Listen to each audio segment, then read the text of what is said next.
সুপ্রিয় দর্শক, আমরা এই মুহূর্তে উপস্থিত হয়েছি ঢাকা দক্ষিণ সিটি কর্পোরেশনের 14 নম্বর ওয়ার্ড এলাকায়।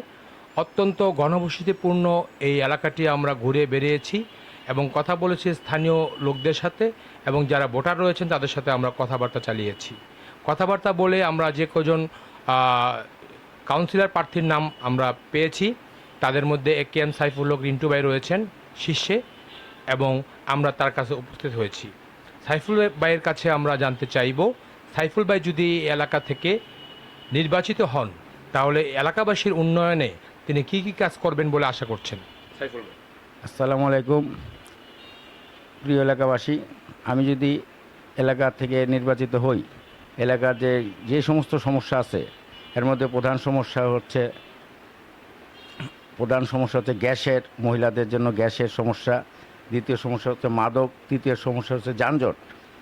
এই প্রত্যেকটি সমস্যাই ইনশাল্লাহ আমি সমাধান করার চেষ্টা করব। তারপর আমাদের এলাকায় কোনো খেলার মাঠ নাই, বাচ্চা কাচ্চাদের খেলার জন্য কোনো খেলার মাঠ নাই। এই ওয়ার্ডে একটা খেলার মাঠ করার জন্য আপ্রাণ চেষ্টা করব। দ্বিতীয়ত, আমাদের এলাকায় অনেক বস্তি আছেন, ওই বস্তিবাসীদের জন্য স্বাস্থ্যসেবা কোনো কমিউনিটি নাই আমাদের এখানে, তাই বস্তিবাসীদের সেবার জন্য এখানে আমি স্বাস্থ্যসেবা কমিটি করার আপ্রাণ চেষ্টা করব ইনশাল্লাহ। তো এলাকার যানজট নিরসনে এবং জনসাধারণের যে নিরাপত্তার জন্য কি করবেন? এলাকার যানজট নিরসনে আমি জনসাধারণকে নিয়ে, এমন আমাদের এলাকার MP শেখ রবি ভাইকে নিয়ে রাস্তাঘাট প্রশস্ত করার চেষ্টা করব। আর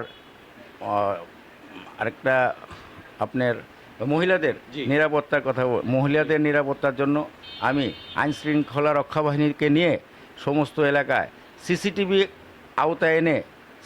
আওতায় এনে কাভারেজ করব এবং নিরাপত্তার চেষ্টা করব। বয়স্ক এবং বিধবা প্রতিবন্ধী ভাতার জন্য কি ব্যবস্থা করবেন? বয়স্ক এবং বিধবা প্রতিবন্ধীদের ভাতার জন্য আমি নিজে গিয়ে পরীক্ষা করে যে পাবার যোগ্য তাদেরকে জন্য দিব। আত্মীয়তা স্বজন দেখে কোনো ভাতা দেওয়া হবে না, নিজে পরীক্ষা করে যে যোগ্য ব্যক্তি তাদেরকে জন্য আমি এটা দেওয়ার চেষ্টা করব। ফ্যামিলি কার্ড বিতরণে দলীয় বিবেচনা আনবেন না সবাইকে দিবেন? ফ্যামিলি কার্ড বিতরণে দলীয় কিছুটা পাবে, যেহেতু দলীয় এর আগে বিগত সরকারের আমলে আমাদের দলে কেউ পায়নি, আমরা কোনো কিছু পাইনি। যেহেতু যারা দলের থেকেই কর্মী, যারা নিরীহ, তারা অবশ্যই পাবে, এর পাশাপাশি জনগণও পাবে ইনশাল্লাহ। তো এলাকার ভোটারদের উদ্দেশ্যে আপনার কি বলার রয়েছে? এলাকার ভোটারদের উদ্দেশ্যে আমার বলার যে আমি এলাকার সন্তান, আমার জন্মস্থান হাজারীবাগ, আমার বাবা মা মারা গেছেন, তাদের কবর হয়েছে আজিমপুর, আমি মারা গেলে আমারও কবর হবে আজিমপুর। তাই এলাকার সন্তান হিসাবে আপনারা যদি আমাকে ভোটে জয়যুক্ত করেন, আমিও আপনাদের পাশে সবসময় থাকবো ইনশাল্লাহ। দর্শক, আপনারা শুনেছেন, রিন্টু ভাই অত্যন্ত চমৎকারভাবে বলেছেন উনি যদি নির্বাচিত হন তাহলে এই ওয়ার্ডটিকে একটি আদর্শ এবং একটি সুন্দর ওয়ার্ড হিসাবে গড়ে তোলার প্রত্যয় ব্যক্ত করেছেন। 14 নম্বর ওয়ার্ড থেকে মাইনুল ইসলাম, UNB নিউজ।